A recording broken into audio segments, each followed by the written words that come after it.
خليل الله وموسى كليم الله ثم عيسى روح الله محمد حبيب الله. Now we're going to talk about what makes a marriage contract valid. The marriage contract, or nikah, is also called az-ziwaj, and each spouse is a zawj. And what's common today is to say zawja with a ta' marbuta.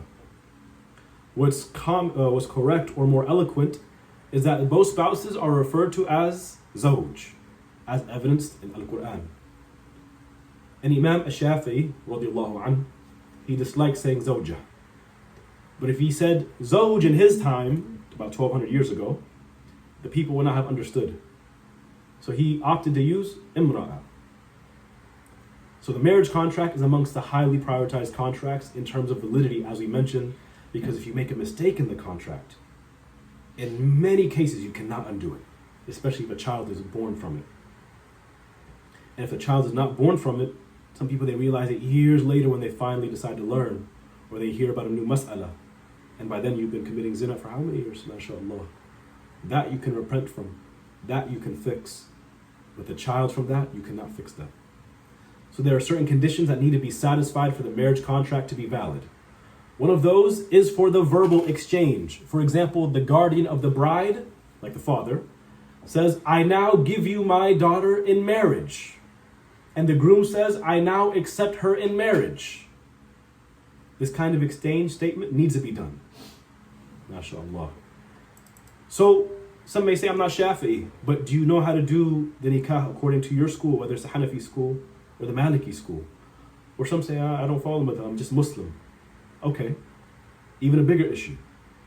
Do you know how to do the nikah contract according to the Quran and Sunnah? Because many people who say I don't follow madhab, they say I follow Quran and Sunnah.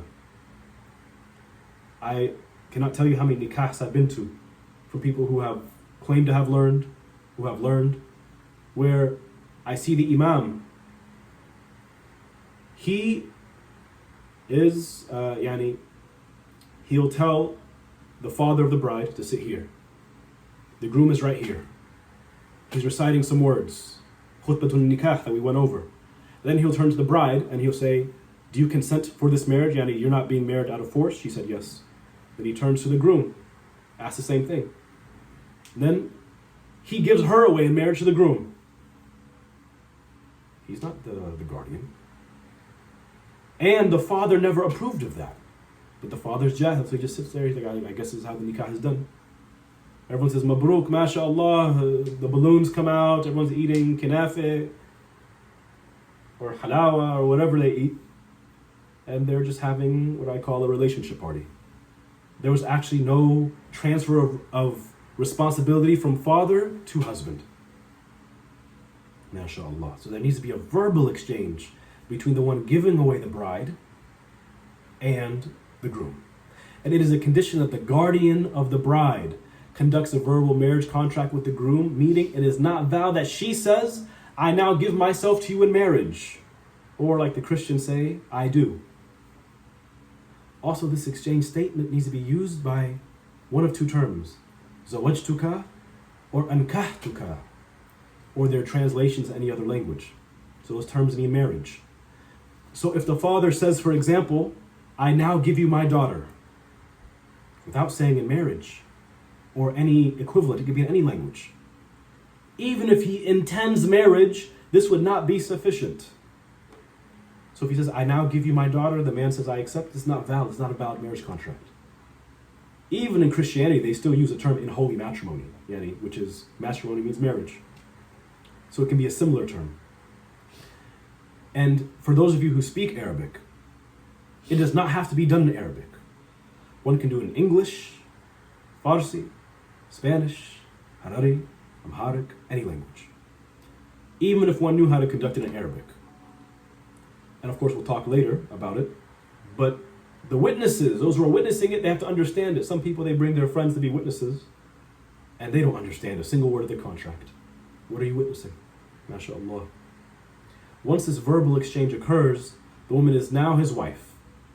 And with that verbal exchange, many judgments change instantaneously, like being able to look and touch, being responsible for her, etc. And if the bride is Muslim, then it is a condition that the groom would be Muslim, because it is not permissible for a Muslim woman to marry a non-Muslim man in the nation of Muhammad alayhi salatu wasalam.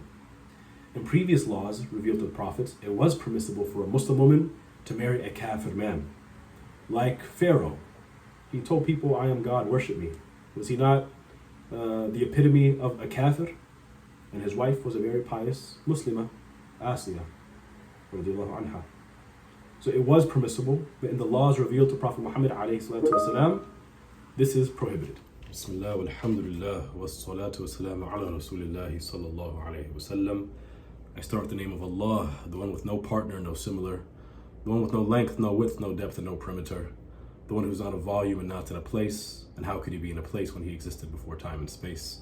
He speaks without sound, letter, nor language, not Arabic, Hebrew, nor Korean. He's not a light, he's not a spirit. He has nothing in common with human beings.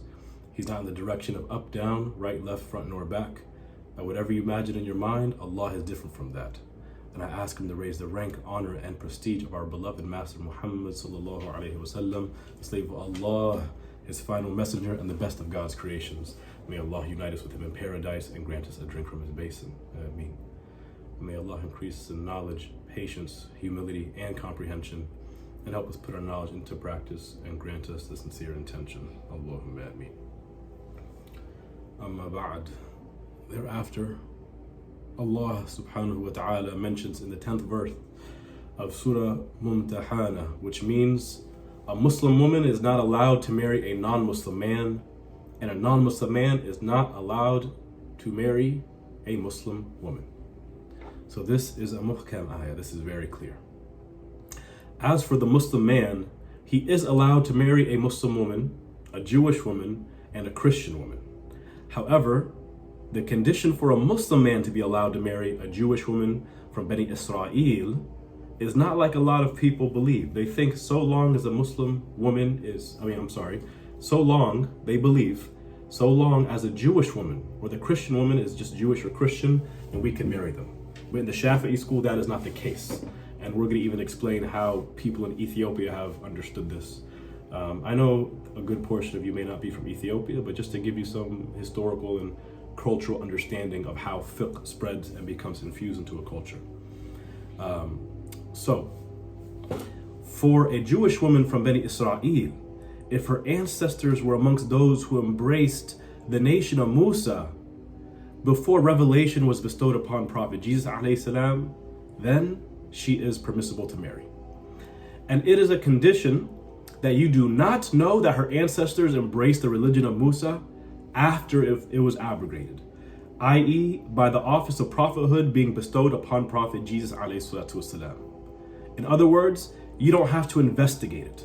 So if you don't even know, was she really embracing, or did her family embrace at this time or that time? If you don't know, then it is permissible for you to marry her.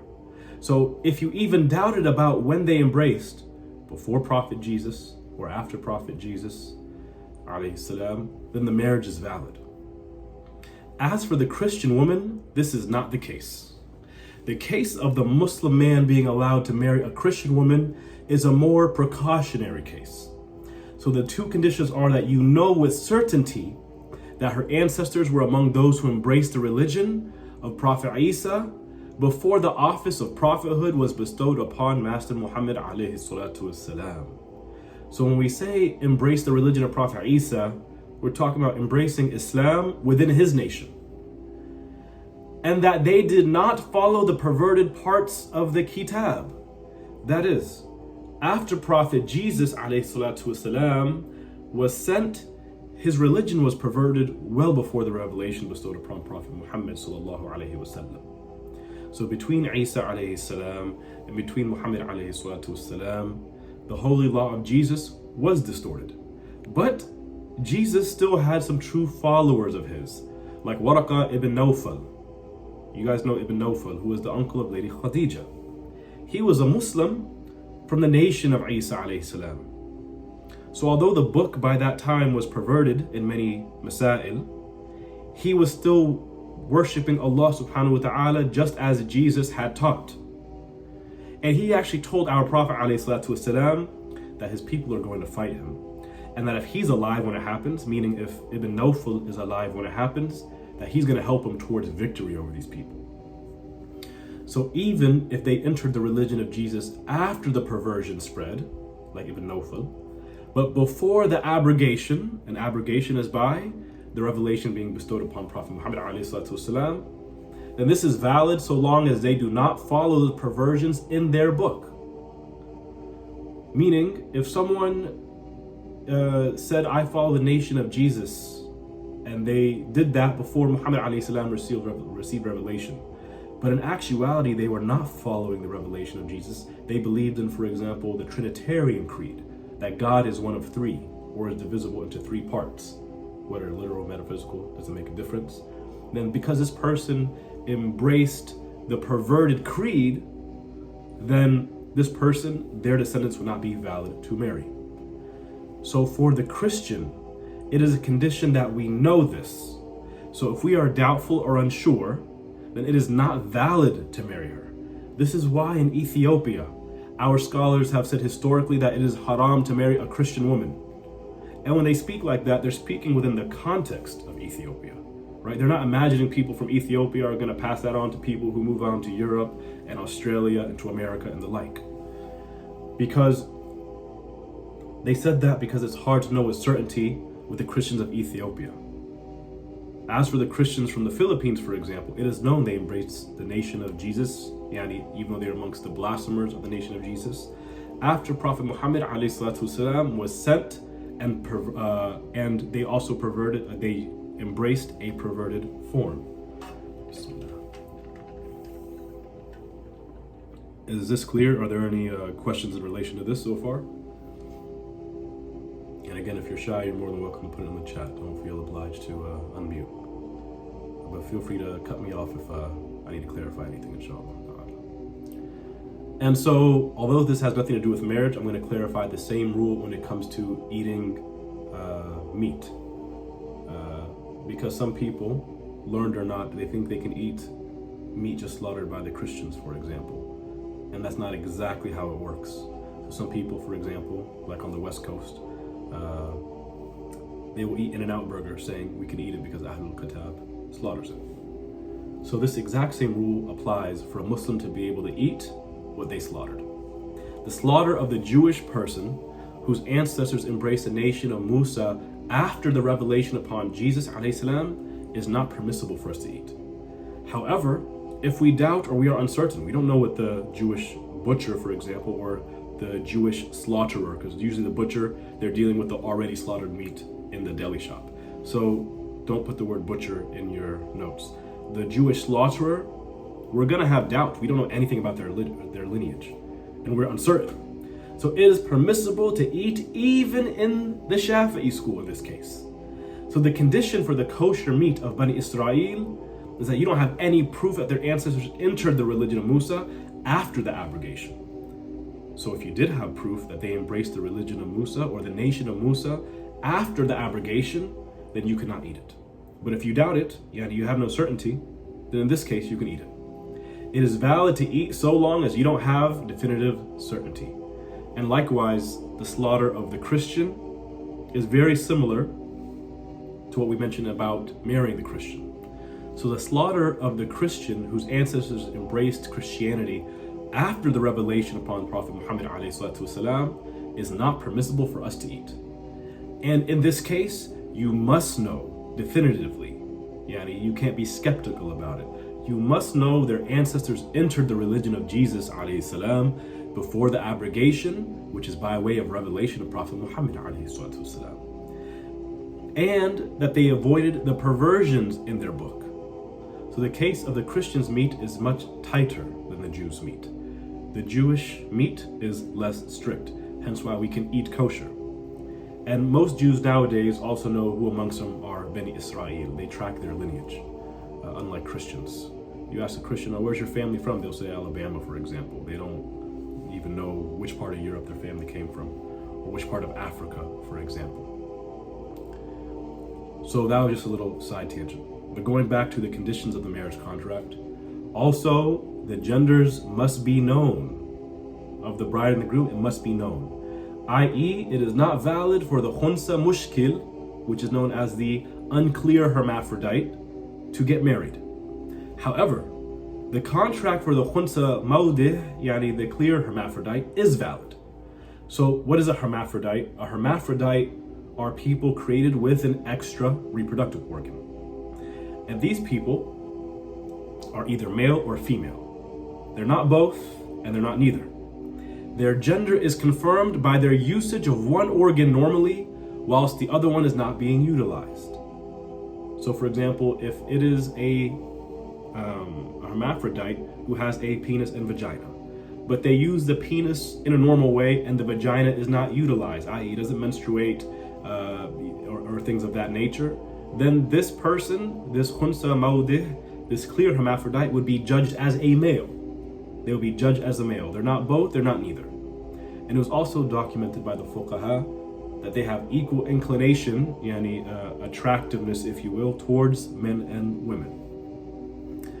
And also, I'm sure you guys are aware of this, it is forbidden to marry 14 types of women as per the documentation of the religious texts. 7 of these 14 women are by blood relation, like the mother and all those above her. Above her meaning the grandmother, the great-grandmother, etc. And then you also have the daughter and all those below her, like marrying your granddaughter or your great-granddaughter, marrying your sister, and marrying the aunt from the mother's side and the father's side, meaning the siblings of your parents, your biological parents, and the niece from the brother and the niece from the sister. So the children of your siblings are prohibited to marry. And 2 types out of the 14 are by breastfeeding, i.e. your nursing mother. So for example, this is the case with some people.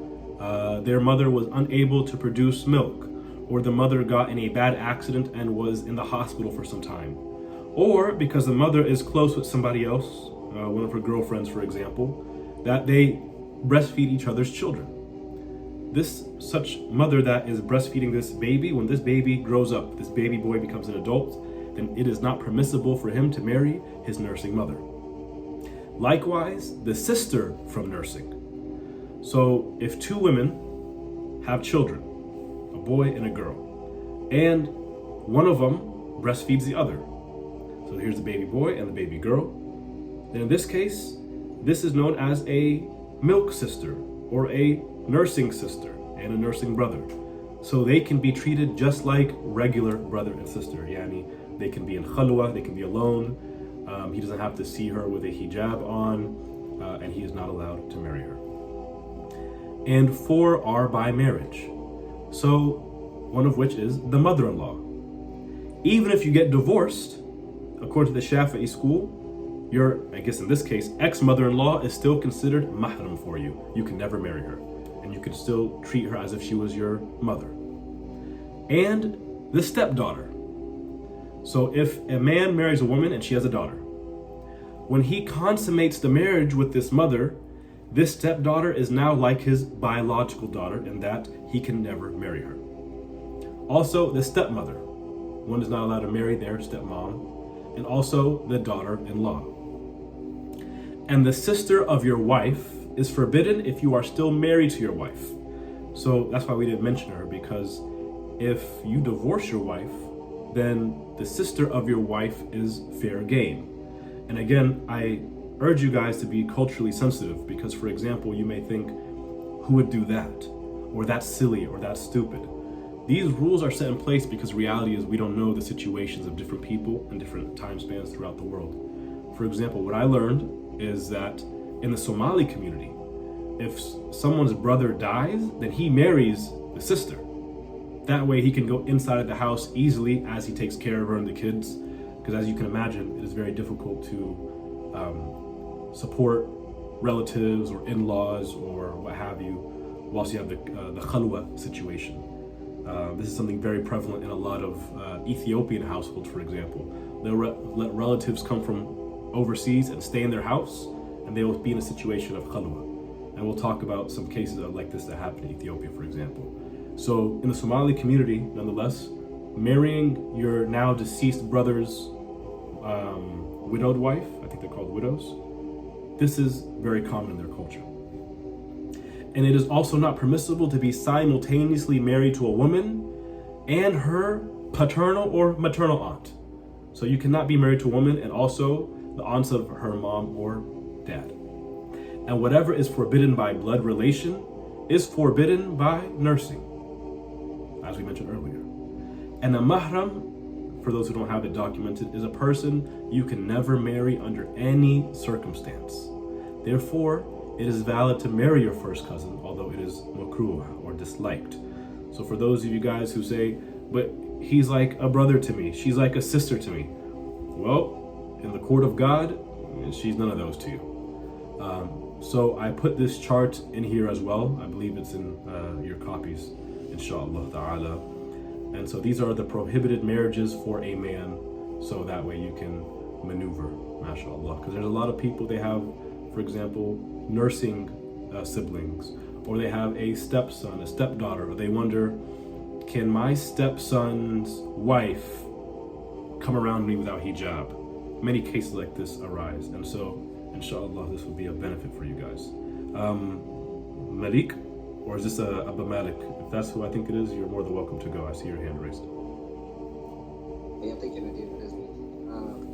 So you may have just mentioned it just now, actually. So these people that are that you are not allowed to marry, does that also mean that when it comes to seeing them without hijab, or if they touch you, wudu is no longer valid? Is that a different set of rules for the two, or is that all the same? That is exactly correct. So your mother, your aunts, your mother-in-law, your stepmother, these people we mentioned that are prohibited for you to marry in all circumstances, then these people you can be alone with, they don't have to wear hijab, and if you touch them, it does not break your wudu. Even the Shafi'iyya, they say, for example, because again, we got some hillbillies in the world. If someone sexually touches their sister, their biological sister, this doesn't break their wudu, although this is haram. So likewise, in the case that you just asked about, in regards to, for example, your mother-in-law, the aunts that are prohibited, the aunt from the father's side, the aunt from the mother's side, etc. If they touch you, this does not break your wudu.